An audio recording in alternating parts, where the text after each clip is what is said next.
तमाम प्रेक्षकांना माझा सप्रेम नमस्कार।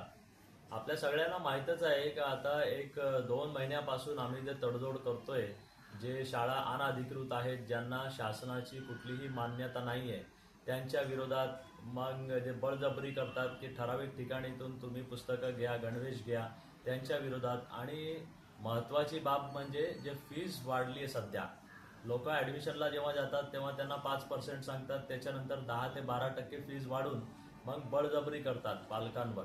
त्याच्या विरोधात जे काही आमची सगळी मोहीम सुरू आहे ते आम्ही जे आहे ते प्रशासन, अधिकारी आणि माननीय आपले शिक्षण मंत्रीपर्यंत पोहोचलोय।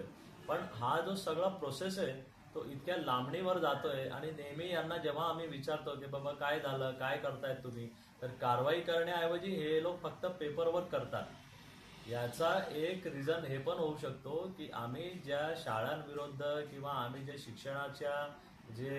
शिक्षणाचा बाजार मांडला गेलेला आहे त्याच्या विरोधात जे आम्ही करतोय ते हे मंत्री किंवा शिक्षण अधिकारी किंवा बाकीचे जे ऑफिशियल्स आहेत आणि आमदार खासदार हे लोक हे काम करू इच्छित नाहीत। कारण या लोकांचे स्वतःचे शाळा, या लोकांची स्वतःची कॉलेजेस चालतात, तर ही लोक पण कशी काय कामं करतात ते त्यांनाच माहिती आहे। पण जेव्हा आम्ही हे मोहीम काढली तर ही इन्क्वायरी मग सगळीकडे होणार। या इन्क्वायरी पासून बचण्यासाठी हे लोक काय करतायत की प्रोसेस एकदम स्लो करतायत। आपल्या पालकांना सगळ्यांना आता एकत्र होऊन याच्यावरती जोर देऊन हे काम करावं लागेल। कारण जर फीस कमी झाली तर सगळ्यांनाच आराम होणार आहे।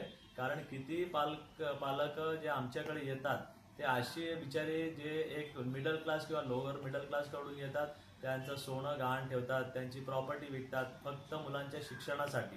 तर फीस कमी व्हायला पाहिजे आणि हा जो शिक्षणाचा बाजार या लोकांनी मांडलाय तो बाजार बंद व्हायला पाहिजे। जय हिंद, जय महाराष्ट्र, जय समाजवादी।